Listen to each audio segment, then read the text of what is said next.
walrus waiter with waxed lips.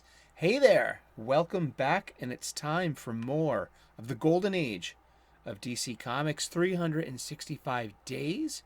This is a 2004 coffee table book by Abrams Press, written by Les Daniels, Chip Kidd, Geoff Spear. The link is in the description if you would like your own copy.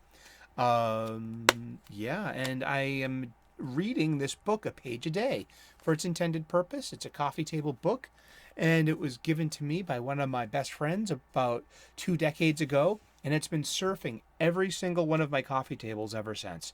And I read it occasionally, and it's a great source for conversation. And I take inspiration in that. So I think it's going to make great content, a good excuse for you to tune in and spend a couple of minutes a day talking about the golden age of DC Comics. One thing about the golden age of DC Comics is the problematic stuff. We will meet the problematic stuff head on together. It's only the past. It's in our past. We are concentrating on our now, but that's the way. That's the shape of the world back then. Yes. Wow, that's a hot cup of coffee, and it's really good. Oh, yum. So today, when I opened the page to prep for the show, I got a face full of problematic. And I was like, okay, should I show this panel or not? I'm going to. But if you need a trigger warning, this is your trigger warning, okay? We're dealing with the problematic past. Fair or unfair, these are the depictions. Racial stereotypes were a real thing, are a real thing, and it's something that we're working on, and it's something that in history was relied upon to give lots of information quickly. So I'm trying to look at the racial stereotypes in print publications.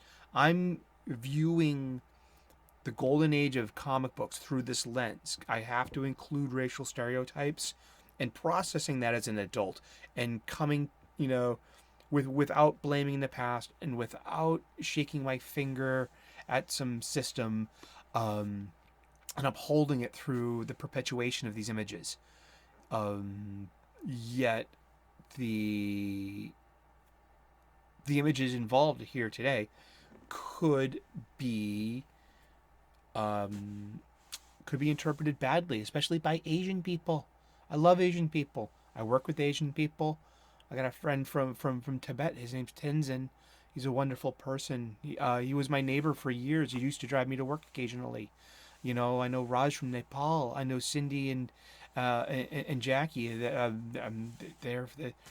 from China. I mean, they're just like, there's lots of Asian people in my life. One of my flatmates, who've been living together for years, he's Chinese American. He's second generation, I believe. I'm second generation Irish American. This immigrant experience. So Irish have a stereotype in visual print fiction. I understand this. I embrace that. I try not to be sore about it. There's no point, kind of. I mean, yet, when it comes to, there is a bad, there is a badness, I guess, an over exaggeration of a racial stereotype. And just it is the yellow tones of the skin. There are yellow skin tones. There are narrow eyes. There are hairstyles. There are what was known as the buck teeth, the high cheekbones, the in a improperly defined Oriental look, because Orient was more of like Hungary and just that part of the world. That's incorrect. Yeah, I've like, what? No, the Oriental is something else. These are Asian things, but like how to discern from Chinese people to Japanese culture quickly. You could find, if someone knew their business, they could have drawn that in deftly. You know what I mean? You could be like, no, no, no, that's on that. That this person is from here. You can tell in their hairstyle or their manner of dress. And but these stereotypes, I just want to look at these stereotypes as fairly as possible. Um, and I believe that they are shown, or they existed to give a lot of information quickly. We didn't have this sensitivity to everything, and we didn't. That's not even the case. The case is about, and I. The case was about it being of its day, and it has a suchness to it. If we're going to be looking in the past, we're going to be finding old dust. We're going to be finding old crumbs underneath the rug. And that's all I have to say about trigger warnings. So let's get to the page and let's get to the panel. Yeah, there's a lot to unpack here. So there's your trigger warning. We're going to be getting into something, a 1937 comic book. So World War II hadn't yet started. Okay, so Pearl Harbor and the anti-Japanese energy and vibe, and even that specific stereotype. World War II propaganda comics, you see, there's a lot of that there. But this is before, so these are just, and then they're not necessarily Asian stereotypes. I'm just going strictly upon, in this case, the skin tones, and that they're. So let's get to this page. It's 2 panels. It's from More Fun Comics number 21, from June of 1937. The story and art by Leo Omelia. And March 19th, the unusually shaped panel at the top of the page is one example of the sophisticated design of Leo Omelia's early DC feature, Bob Merritt.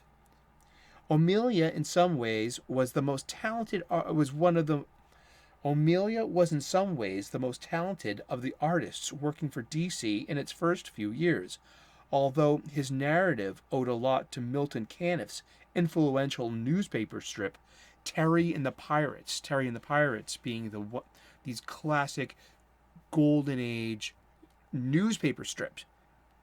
Dick Tracy strip, Little Orphan Annie, Gasoline Alley, Little Abner. Just like that weren't DC comics or even Timely comics or even Fawcett comics.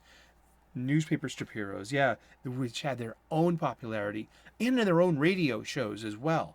But let's get back to the blurb, and then we'll get to the panel, which is not the worst, but I need to be talking about what we consider problematic today, while reading this book aloud and showing images from it.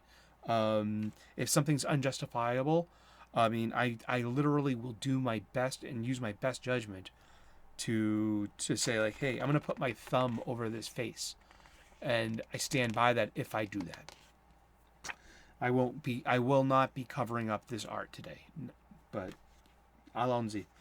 Omelia was in some ways the most talented of the artists, owing a lot to Terry and the Pirates, which also presented the exploits of American adventurers among Asiatics. In addition to Dickie, Bob's flying pals included Buzz, Shorty, Tex, and old prospector Jake. The best artists are not always the best writers. So this is a story and art by Leo Omelia, and it looks like Dickie and Bob got caught by the Asiatics, and they're about to be brought to their summary execution and their doom in the execution chamber. There used to be a lot of morbid things about like death and executions, especially back in the day when that was actually the way you take care. take care of condemned people. Yeah, so yeah, those are yellow skin tones, and those are high cheekbones. And this one guy over here has devil's horns, man. And he's giving an order to the big muscle guy with the big head, and that's obvious. He's on his Dickie's on his knees, but this is the headsman. The headsman is that's in every culture has a headsman. Bob is led through a passageway to the execution chamber, where he's amazed to find Dickie Saunders. Aw. So how will they get out of this one? Who knows? But yeah, it's March 19th, and that's our panel today. Yeah, was that problematic? Was that problematic for you? Did you see anything triggering in there? Do you think I'm being overly protective by throwing these caveats out there of hey, this is problematic, deal with it, or hey, it's problematic, I'm gonna deal with it? How would you deal with it? Let me know in the comment sections. I will read your comments on air. And thank you so much for tuning in today. God bless. Namaste. And you know what? Tune in tomorrow at 3 p.m. U.S. Eastern Time. So and we'll see who we're talking about in the golden age of DC Comics 365 tomorrow. I'd like to earn your subscription, so like and subscribe if you could be so kind. We talk about spirituality, we talk about pop culture, comic books, and cooking. I'm a professional chef, and I want to share with you delicious, nutritious, and beautiful cooking hacks. So yeah, I get the What's Cooking playlist, and tune into that, and I want to see pictures of what you cook. But thank you for tuning in today. Namaste, God bless, good luck, and see you tomorrow, okay?